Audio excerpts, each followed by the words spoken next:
Pak terkait Andre Rosiade Cup ketiga ini Pak, diikuti berapa peserta dan berapa tim? Ya alhamdulillah Andre Rosiade Cup yang ketiga ini diikuti oleh 64 tim. Ada 4 kelompok umur, masing-masing kelompok umur masing-masing ada 16 tim, ada U8, U9, U10 dan U11. Memang Andre Rosiade Cup ini fokus untuk grassroots dan fokus untuk U8 sampai U11 karena U12, 13, 14 kan sudah ada di PSSI ya, Suratin dan lain-lain. Jadi kami fokusnya U11, U8 sampai U11. Bang, ini kelanjutan dari edisi 1, ya. edisi 2, sekarang edisi 3. Ya. Mungkin sudah sampai edisi 3 dari Bang Andre sendiri melihat Andre Rosiade Cup ini gimana? Ya alhamdulillah animonya cukup tinggi ya. Kita sangat sulit membatasi para peserta karena mungkin karena memang Andre Rosiade Cup ini kan memang gratis. Lalu dapat sarapan pagi gratis, dapat makan siang gratis, lalu juga dapat hadiah yang cukup menggiurkan lah bagi masing-masing SSB dan pertandingan juga berjalan sangat fair sehingga mereka sangat senang untuk mendaftar berkompetisi di Andre Rosiade Cup. Nah ini alhamdulillah tentu tiap tahun akan kita perbaiki. Insya Allah sebelum Ramadan kita akan adakan di 2026. Tapi di luar itu saya insya Allah kan maju di Asprof Sumbar ya. Insya Allah kalau Bang Arya kan di Sumut, saya di Sumbar. Selain Andre Rosiade Cup di Jabodetabek ini kita akan mengadakan nanti di Sumatera Barat. Tapi jadi 2. Jadi yang di Jabodetabek tetap jalan, di Sumatera Barat itu sebagai tanggung jawab sebagai ketua Asprof, insya Allah nanti kita akan bikin kompetisi festival kelompok umur juga di berbagai kota kabupaten dan juga di provinsi nantinya. Mungkin Bang Arya terkait memasuki lapangan 7 di usia 11 tahun. Bang Arya gimana melihatnya? Pertama, ini adalah bagian dari membangun grassroots.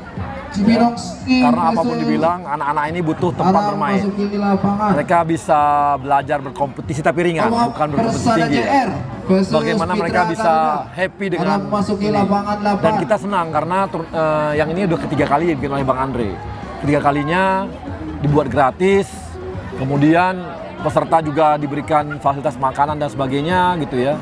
Dan bahkan karena banyaknya peminat, aku dengar ini dibatasi oleh Bang Andre jadinya, oleh panitia. Tapi bagi kita ini adalah ruang-ruang di mana memang anak-anak butuh bermain setiap minggu.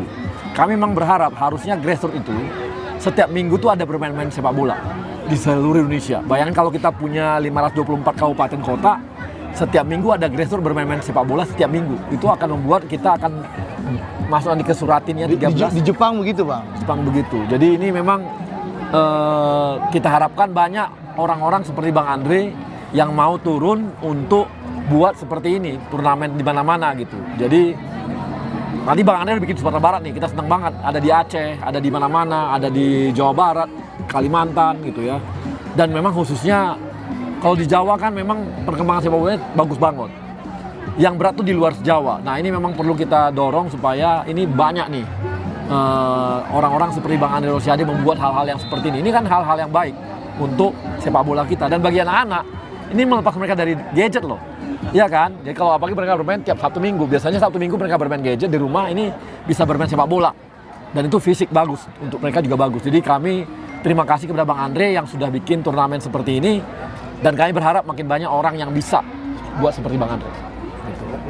Bang, tapi tadi waktu sambutan kan Bang Arya juga ngomong ke orang tua bahwa anaknya jangan dimarahin nih masih kecil gitu. Iya. Itu concernnya apa sih Bang sebenarnya? Iya karena gini, anak-anak didinya baru anak kecil udah kayak didorong untuk berkompetisi terlalu tinggi. Padahal sebenarnya namanya di grassroots itu bagaimana anak-anak bisa banyak touch bola. Makin banyak touch bola itu makin baik. Jadi bukan untuk cari kompetisinya. Nah nanti deh kompetisi udah mulai usia 13 tuh pelan-pelan juga. Jadi jangan terlalu di pressure. Yang kasihan apa? Anak-anak terpressure. Jangan sampai sepak bola bukan sebagai tempat happy dan bermain-main, tapi jadi pressure. Jangan. Itu yang kita harapkan. Gitu. Karena pressure tinggi dari orang tua sih. Apalagi ke pelatih. Tadi dalam sambutan mengingatkan PSSI agar Ya, pemberitahuan untuk para tim yang belum mengambil sarapan. Ya, saya kan konsisten dengan omongan saya ya, bahwa saya tidak menolak naturalisasi, tapi seharusnya yang dikedepankan oleh PSSI adalah anak bangsa. Ya, caranya apa? Supaya anak-anak bangsa ini dapat kesempatan dan kualitas meningkat, ya PSSI harus bikin kompetisi usia muda. Nah, harapan saya Bang Arya kan baru ditunjuk nih sebagai Exco kompetisi usia muda. Harapan saya permasalahan yang miss selama ini oleh PSSI bisa dibenahi oleh Bang Arya sehingga kita bisa ngejar mimpi saya 2034 itu pemain timnas kita mohon maaf ya, bukan lagi Bang Arya ini sibuk cari bule-bule di luar Indonesia itu loh, tapi adalah anak-anak yang lahir di Indonesia dan berkompetisi di Indonesia. Karena apa? Karena kualitas anak-anak ini bagus, karena kompetisi kita usia mudanya ada, Liga 1, Liga 2 kita juga bagus. Nah ini yang perlu dibenahi oleh PSSI ke depan. Ini kan kritik yang membangun dan konstruktif, dan saya rasa ini harapan mayoritas rakyat Indonesia itulah. Harapannya seperti itu. Jadi bukan karena anti naturalisasi, mungkin nanti 2034 misalnya dari 11 yang main ya 8 pemain kita, 3 naturalisasi nggak ada masalah.